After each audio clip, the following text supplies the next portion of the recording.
अच्छा, तो मैंने ये बताया था कि मेरा जो पहला और दूसरा कस्टमर है 48 मिनट पर आया। जैसे ही हम देखो, मुझे पहले से पता था मेरा अराइवल आया है 0 पर। तो मैंने उससे क्या करा था, नेक्स्ट वाले को जनरेट कर लिया था। मेरे मुझे पता लिया 48 पर आया, तो मैं इससे क्या करूंगा, अगले वाले को जनरेट कर लूंगा। तो देखो, मैंने जैसे कि हेडिंग डाली, ये वाली, ये मेरे दोबारा मेन हेडिंग है, मैं इस पे लेकर आऊँ। तो मैं क्या करूंगा, इस तरीके से मैं तीसरे कस्टमर का अराइवल जनरेट कर लूंगा। भाई समझ आ रही होंगी बातें, अब आप बता देना मुझे अगर मुश्किल हो रही है तो। इंशाल्लाह समझता आ रही होंगी, बहुत आराम से बता रहा हूँ मैं। अच्छा, मैंने आपको क्या बताया था, करंट सिमुलेशन टाइम ये करते थे ना, कि अगर जैसे जैसे जैसे जैसे लेट सपोज मेरे पास ये 2 है, ठीक है, इंटरवल 2 है, और इसमें ऐड करूंगा, देखो पुराने वाला करंट सिमुलेशन टाइम मेरा ये रहा, और इसका अराइवल इंटर अराइवल टाइम इसमें ऐड करके मैं ये निकालता था, देखो 3 + 2 5। इसी तरीके से यहाँ पे भी काम करेंगे। तो यहाँ पे भी मैंने यही करा, ये मेरा करंट सिमुलेशन टाइम अराइवल का दूसरी वैल्यू है। और ये मैं तीसरे कस्टमर का मैंने इंटर अराइवल यहाँ से रैंडमली जनरेट किया, उन दोनों को एडअप किया, मेरे पास तीसरे का क्या आ जाएगा, अराइवल आ जाएगा। सही है, बात समझ आ गई। अब मेरा सर्वर अभी भी खाली है, ये बात याद रखना। जब अराइवल जनरेट हो गया, हम क्या जनरेट करेंगे, हम जनरेट करेंगे उसका डिपार्चर। डिपार्चर कैसे जनरेट करते हैं, वही फॉर्मूला है। अच्छा, मैंने आपको एक बात भी बताई थी, याद करो याद करो, कि हमारा अगर सर्वर जैसे फ्री था, 0 पर ही फ्री था ना, तो उसको 0 पर ही सर्विस मिल जाएगी। ऐसा ही था, मतलब 0 पर आया है, सर्विस भी उसकी 0 से ही स्टार्ट होनी थी। करंट सिमुलेशन टाइम की बात कर रहा हूँ मैं, ऐसा ही है। अब यहाँ पर क्या है, वो कस्टमर हमारा जो है 42.48 मिनट पर आ रहा है।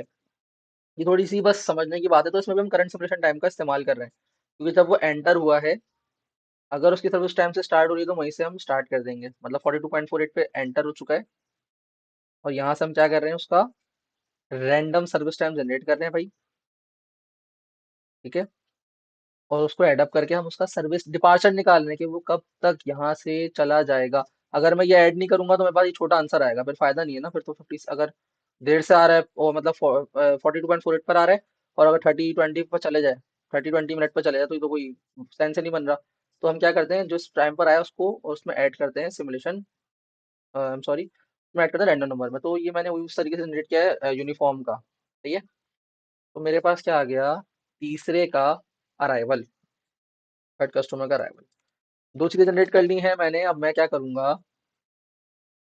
अराइवल ऑफ थर्ड कस्टमर 53.49, जो पहले है, जो जल्दी आया उसको ऊपर लिखा, और डिपार्चर मैंने ले लिया 57.22।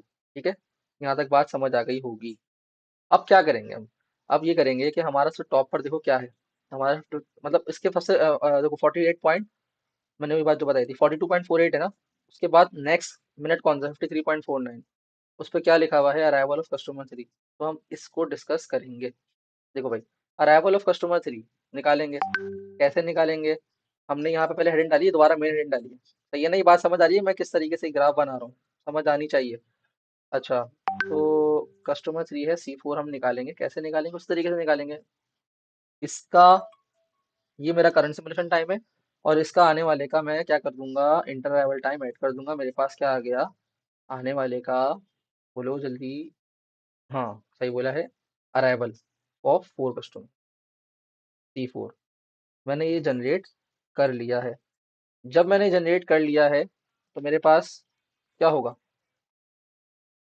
ये देखो डिपार्चर ये नीचे आ गया, और डिपार्चर ऑफ कस्टमर सॉरी 2 ऊपर आ जाएगा, और इसका नीचे आ जाएगा, दो दो लेके चलेंगे।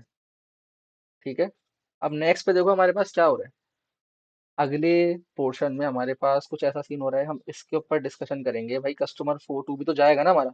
अभी आप लोगों का सवाल होना चाहिए था कि हमने इसको क्यों इसका डिपार्चर क्यों नहीं निकाला, पहले हम पुराने वाले के डिपार्चर को तो बाहर निकाल दें। मैंने इस तरीके से समझा था, मैं उसी तरीके से समझा रहा हूँ। सही है, बस लॉजिक इस तरीके से बनानी पड़ेगी, इस तरीके से टीचर ने हमें नहीं समझाया, तो हम भी अपने ही अंदाज से समझेंगे।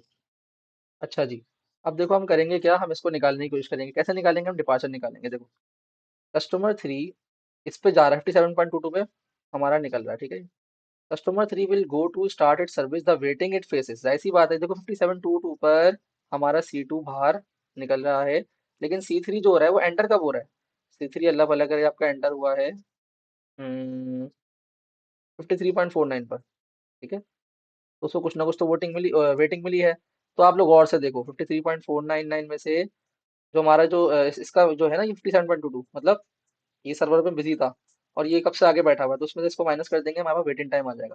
देखो हमने क्या करा, डिपार्चर ऑफ कस्टमर पुराने वाला, और उससे हमने इसको माइनस किया तो हमारा वेटिंग टाइम आ गया तीसरे का, जो तीसरे कस्टमर को वेटिंग फेस करनी है तो नॉर्मल सी बात है। सही है, यहाँ तक बात है। अब देखो हमने डिपार्चर कर दिया ऊपर वाले का, अब हम क्या निकालेंगे, डिपार्चर टाइम ऑफ कस्टमर 4। ठीक है, यहाँ तक बातें समझ आनी चाहिए।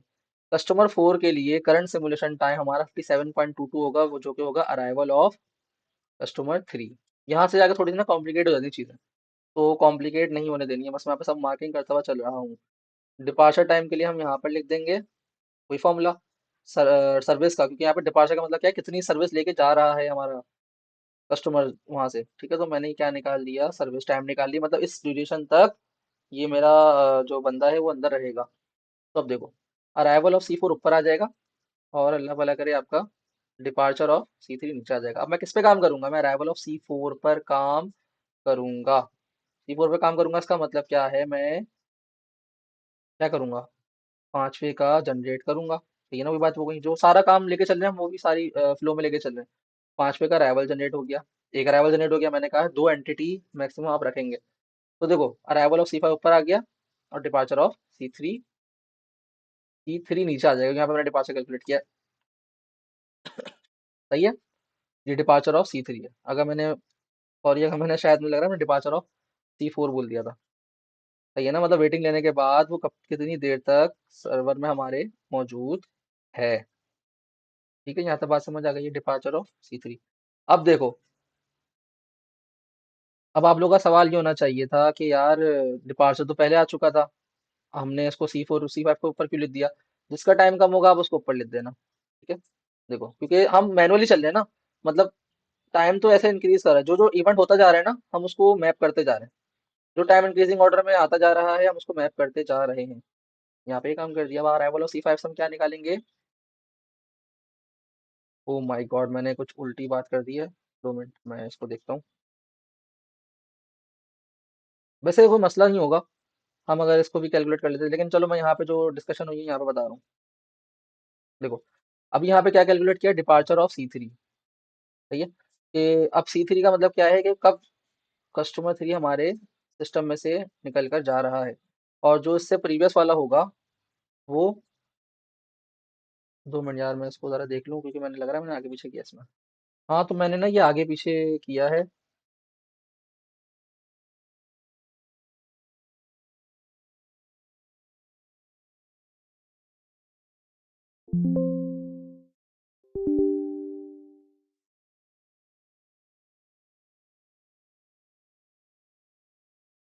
तो मैंने ना इसको आगे पीछे करा हुआ है, आप देखो कि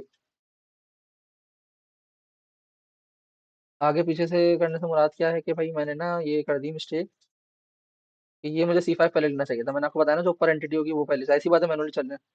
जिस तरीके से हमने पांचवे कस्टमर का निकाला है, उस तरीके से हम छठे का निकालेंगे। छठे का जनरेट नहीं कर सकते क्योंकि हमें लिमिट दी हुई है कि आपने करना क्या है, 5 कस्टमर तक लेना है। तो आपने उसको जब निकाल दिया, उठा के फेंक दिया, मतलब क्या है, ये आपकी एंटिटी निकल जाएगी, ये एंटिटी आपके ऊपर आ जाएगी। ठीक है, तो आपने यहाँ पर इतना काम कर दिया। अब मैं ज़रा दूसरा एक बनाता हूँ।